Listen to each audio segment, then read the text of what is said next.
When people talk about the biggest snooker scandals, one name always pops up like a red flag on the green table: Quinten Hann. Known as the bad boy of snooker, Hann was flashy, fearless, and totally unpredictable. One moment he would sink impossible shots like a future world champ. The next, he would challenge players to a boxing match mid-tournament or stir up some fresh scandal. And just like that, fans didn't know whether to cheer or flinch. But was Quinten Hann actually a wasted talent, or just the villain snooker secretly needed? Let's rewind to the chaos and find out what really made him the most controversial figure in snooker history. Hann was the 1994 World Under-21 champion, later crowned the 1999 WEPF World 8-Ball champion, and racked up a highest break of 143. On paper, he looked like a future snooker legend, but off the paper, and sometimes on live TV, Hann's story went completely off script. He cracked the top 16 in the world rankings for 2 seasons, holding number 14 in both 2002 to 2003 and 2003 to 2004. He reached multiple quarterfinals and even made it to the semi-final of the 2004 Irish Masters. Hann was dangerous in both the watch out for his potting skills and watch out for your face kind of way. But trouble not only found him, but invited him personally. He missed ranking events after breaking his wrist and collarbone in a motorcycle crash in 1999, then broke his foot during a parachute jump in 2000. At one point, he played shoeless in the UK Championship.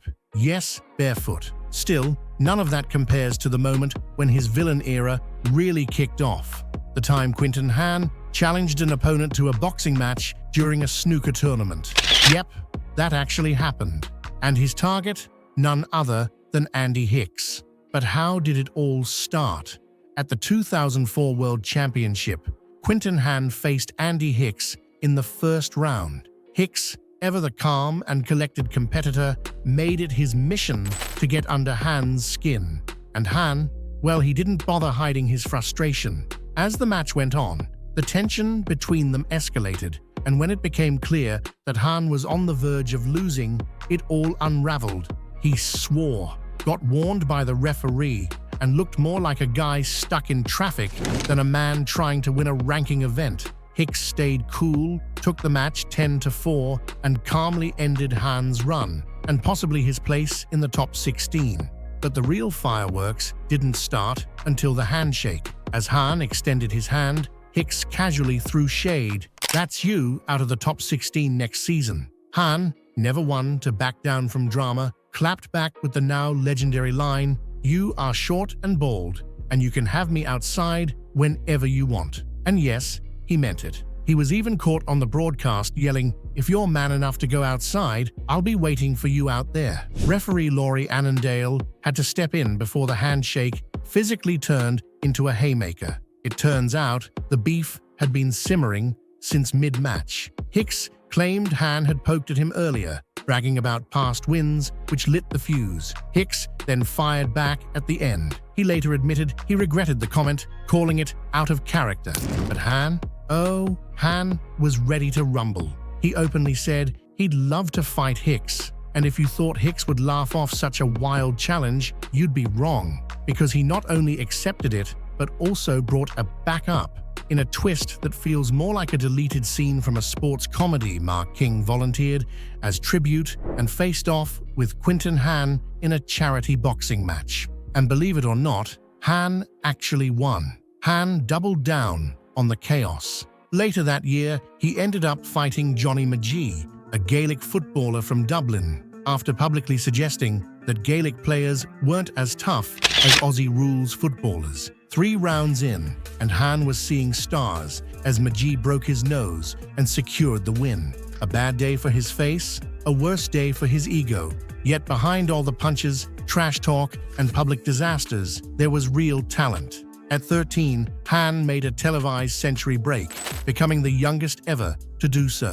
By 1995, he turned pro, and people stared. He had the Aussie charm, a model agency sniffing around, and cue control that could have scared Ronnie O'Sullivan on a good day. From the start, Hann treated snooker like it was a rock concert with a chalk cube. He once spat at someone's mum, claimed it was just a spitting contest gone wrong, showed up to qualifiers in combat trousers, got warned, bought black ones from M&S, and then returned them after the match. He broke off against Ronnie O'Sullivan by smashing into the pack like he was trying to start a bar fight, and when he lost, he'd often make sure it looked like he chose it, conceding frames early, playing recklessly, chalking up losses that he could mentally reframe as sabotage rather than defeat. He wasn't hated so much as misunderstood, in a way only the wildly talented and emotionally allergic can be. Even Ronnie had a soft spot for him. Maybe because Quinten Hann had the kind of swagger the snooker world didn't know what to do with. A little too tan, a little too loud, a little too willing to throw hands and frames. But if snooker had a joker, this was him. Not because he wanted to win, but wanted to watch the sport lose its mind. In 2005, it all came to a head. An undercover sting caught him agreeing to throw a match for £50,000. Gave them his bank details. Thought no one would notice, but they eventually did. He was banned for 8 years and walked away, back to Australia, back to silence, and maybe finally back to normal. Some say he loved the sport. Others say he never did. What's clear is this: Quinten Hann was allergic to rules, allergic to respectability, and fatally addicted to chaos. That's what made him unforgettable, and also what made him fall apart. If he had stayed focused and kept his head clear and his temper in check, who knows how far Quinten Hann could have gone. Maybe he'd have lifted trophies. Maybe he'd have made it to a Crucible final or two. But that version of Hann, it never showed up. And now, let's talk about where Quinten Hann ended up. After walking away from snooker, Hann took a few wild turns. He tried his hand at some street fights, got involved in the world of financial services, and somehow still had energy left to stir up more trouble. But surprise, that didn't last long either.